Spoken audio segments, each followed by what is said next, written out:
I hope you guys are doing well. I hope you guys are having a good day. Good morning, good morning, good morning. My name is Dr. Boyce Watkins, and welcome to the Black Financial Channel. That's theblackfinancialchannel.com.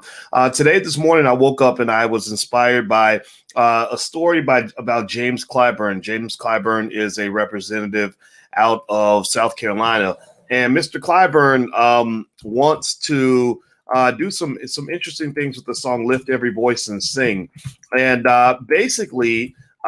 He wants to make "Lift Every Voice and Sing" into a national hymn, and I'll tell you what. I don't have an issue with that one way or the other. You can do what you want with that song. I mean, I don't dislike it.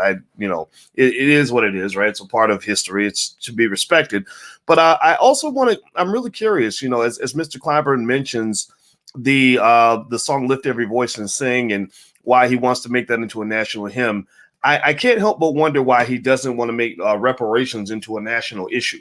I will tell you that without disparaging Mr. Clyburn and what he's seeking to do, I'm going to assume that he has a noble objective with this. "Lift Every Voice and Sing" is a great song. I have nothing against it.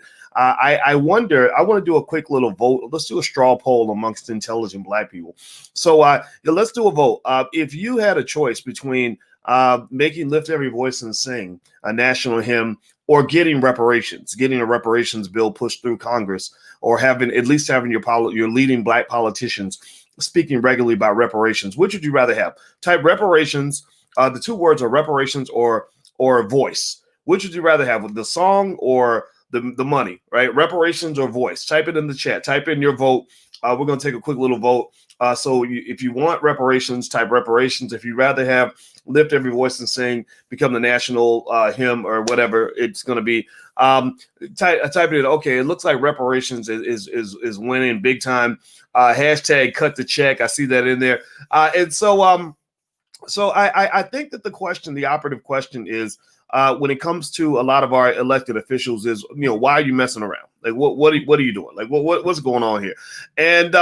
And I'll tell you what, with Clyburn, he's instrumental in Joe Biden's camp. He's a very important surrogate for the Black community, for Biden. In fact, he delivered South Carolina to Biden, which, from what I understand, I'm not a political expert here, but I can tell you from where I stood, it looked like Clyburn was instrumental in getting Biden in a position where he could take the presidency.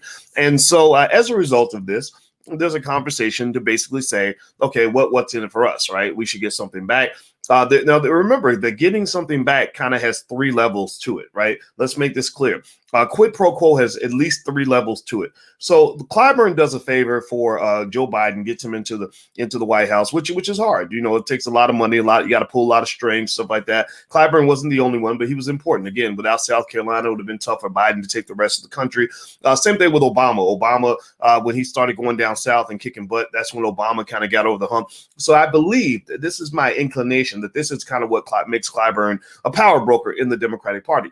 But remember that when it comes to quid pro quo, and then politics, favors are returned all the time. When it comes to the quid pro quo, there are at least three levels to this.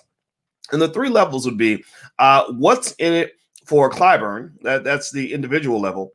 The second tier is what's in it for the Black elite. And I'm talking about Black folks who get jobs with government officials. I'm talking about your Roland Martins and your Angela Rye's and the people who, again, there's a reason why these individuals go campaign for the Democrats, stuff like that, because there are favors. Vicky Dillard might say that there are butter biscuits at the end of the trail.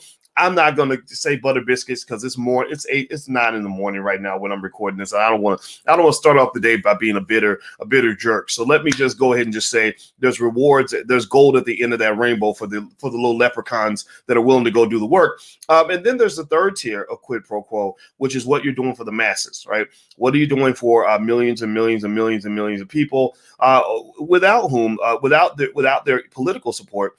Nothing could get done, right? Nothing can happen good if you don't get those votes. So here's the thing with Clyburn, and here's the thing about "Lift Every Voice" and all this stuff. I'm not here to say that "Lift Every Voice" shouldn't be the national hymn.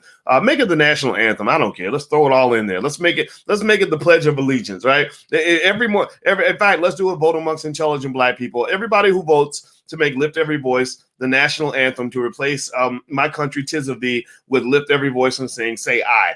Give me an I in the chat if you agree that we should do that, and we can pass that resolution now so they'll at least know where we stand. Nothing against Lift Every Voice, but here's the thing that I'd like to say to Mr. Clyburn. Maybe rather than lifting every voice, I would like to actually lift every bank account. Rather than singing songs, about how miserable it's been to be Black, I'd rather us sing songs about how wonderful it is to get that reparations check. Hashtag cut the check. Put a hashtag cut the check in the chat if you understand the power of money, if you understand the power of economics. Let me tell you about Mr. James Clyburn. Mr. Clyburn, I'm looking on his website right now about it's opensecrets.org, where they talk about the money. You guys know my PhD's in finance, so you get into the realm of money. That's when my superpowers emerge. That's when I get to be a little bit of a financial ninja. But you don't have to be a financial ninja to know that to run for office, Mr. Clyburn's campaign committee raised about $3.4 million, which is actually a relatively small number compared to down in Georgia, where Warnock had to raise, I think, over $100 million, which was kind of crazy. But that was a big race. It had national implications. I get that, right? But so he had to raise about $3.4 million. The breakdown of the industries that gave him money: lawyers and law firms gave him the most money. Insurance companies, some vote saying super PAC or something. Cox Industries. So these are companies. These are companies that supported his ability to run for office. And the danger of money is that money is a little bit like a drug. Money's like a little bit of a baby crack pipe that some of our politicians smoke on. They hitting it like Pookie in New Jack City, right? It be calling me, man. It be calling me. So they're hitting that financial crack pipe. And what the financial crack pipe does is sometimes it causes you to do what a dope head might do. A financial crackhead might be somebody who's going to tell a few lies. Some of y'all got some drug addicts in your family, right? So your politicians are financial drug addicts or financial crackheads, and so the crackhead might lie to you every now and then. He might rob you so he can get your money, so he can go and buy some crack.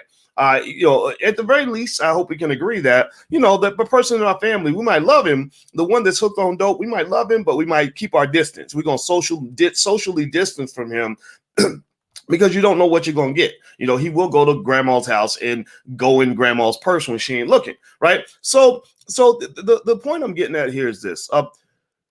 Clyburn is a guy, like all the politicians, they have to respond to the money. They need the money. And in order to respond to the money, to get access to the financial crack pipe, they've got to serve the dope dealers. They got to serve the people that are getting them the financial crack. Those are the corporations, right? And but here's the other thing too. Clyburn, amongst out of anybody, should understand the significance of money when it comes to having power in America. Right? When you read books like Powernomics, things like that, things that we talk about on this platform, you will know that money drives everything. Money. How many of you, give me a yes or no, let's break it down to the individual level. If I put $1 million in your bank account tomorrow, how many of you would feel better about life? Right? How many of you would feel a little bit better? Like, would you feel at least a little less oppressed if you had $1 million in your bank account? Like, seriously, like, I'm just asking you, give me a yes or no. Give me a yes or no in the chat. How many of you would feel a little bit better tomorrow if you had money in the bank? If you knew that you could go buy you a big house tomorrow, or if you knew that you had some wealth for your babies, how many of you would feel a little bit better, a little bit less oppressed? How many of you would be able to at least tolerate just a little bit more, have a little bit more tolerance for all the struggles that might come with being Black, right? How many of you would feel a little bit more powerful if you looked in your bank account and they said your balance today is $1,248,922.18? Would you feel better? Would you feel more powerful? Give me a yes or no. Good. I say the answer is yes. Right? The answer is yes. And so why does that come into play? Well, because Clyburn understands this, right? James Clyburn, if you're watching, I don't hate you. I don't want to do this, right? I don't really like to go and have to say things that seem like I'm really going after the Black politicians. But I think that it's important that we do this thing that a lot of people don't do called tell the truth. And one of the things that you have to tell the truth about is an often cited statistic that Dr. Claude Anderson points out in the book Black Labor, White Wealth, which actually, by the way, you can get Dr. Anderson's books at powernomics.com. Everybody should read his books because they're fascinating. He shows you that having more Black elected officials has almost nothing to do. That having more Black elected officials does almost nothing for the economic condition of Black people. Did y'all know this? How many of y'all knew? Give me a yes or no in the chat if you knew this. How many of y'all knew?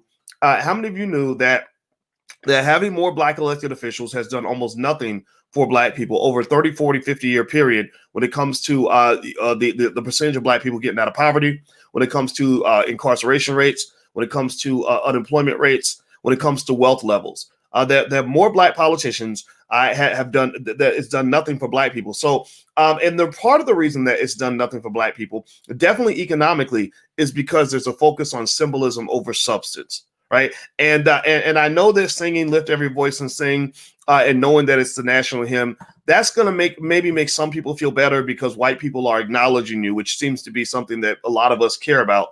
But I'm going to just tell you that it's not going to do anything for your bank account. Now, those of you on Instagram, I know it keeps going out. I apologize, guys. I don't know why my Wi-Fi is acting real weird like that, but it keeps saying the connection's paused. So I apologize. But the video will be at drboystv.com. So I'm going to go ahead and hang up on this side. So anyway, give me a yes or no in the chat if you get what I'm saying. If you can understand what I'm saying without it seeming like I'm trying to hate on a Black politician. I'm not hating on James Clyburn. I'm not hating on Lift Every Voice and Sing. What I'm doing is I'm just loving on you, and I'm saying that perhaps if we focus on the economics, then we can improve our economic situation. Perhaps if we think about where we are financially, then we can actually get to where we want to be financially, right? If we talk about reparations, then perhaps we can actually begin to repair the reparations. That's the root word of reparations is repair, right? Repair racial damage from the past. Singing a song ain't the same as writing a check. Singing a song ain't the same as writing a check, and I know that that's basic, and but I want to make sure you understand that. Okay, so anyway, do me a favor, hit the thumbs up button, hit the share button, hit the subscribe button. Make sure you subscribe to the Black Financial Channel. This is where we keep it 100, we keep it real. Also, you can go to the allblackagenda.com. The allblackagenda.com is where I actually put together a Black agenda, not just myself, but with experts that are out here that actually have information and resources that you and your family can use, so you can implement a Black agenda. I don't want to wait for Joe Biden. I don't want to wait for Black politicians. I don't want to wait for anybody, because you don't have to wait for anybody. You can do it yourself. You can do it for yourself. And so what I want you to do is go to the allblackagenda.com. The $5 a day investing plan is there, so you can actually build wealth for your family. There's a link to the contract with Black America that Ice Cube and his team put together. You know, Ice Cube is my homie. I have a lot of respect for him. He's been on this channel. He's a good guy. There's also links to Nathaniel Jordan, the Minister of Wellness, on how you can eat right and strengthen your immune system so that, you know, when viruses come around, you're not going to just sit there and die. You're actually going to say, well, I'm not dying because I'm defending myself. I'm protecting myself, right? These things are extremely important. We must do for self. I don't believe we have any friends, but it's okay, because I don't think we need friends in order for us to win. I believe that we have everything we need. We are what we need. And it is going to be love and execution and excellence and unity that's going to help us get over the hump. So hit the thumbs up button, share button, the subscribe button before you go. And also don't forget that this weekend we're doing our Generational Wealth Conference. If you have an interest in wills and trusts, estate planning, if you'd like to know more about tax strategies, insurance, we're having some experts on insurance. We're also having experts on, the stock expert will be me. Julian Gordon's going to come in and talk about real estate. So it's going to be a great weekend. So if you'd like to join us for the Generational Wealth Conference, there's the URL. It's generationalwealthconference.com. That's generationalwealthconference.com. All right, I'm out of here, guys. Have a good day. Thank you for listening, and I will check back in a little bit later. So make sure you subscribe and hit the thumbs up and a notification bell so you'll be notified when we go live. Have a good day. I'll see you.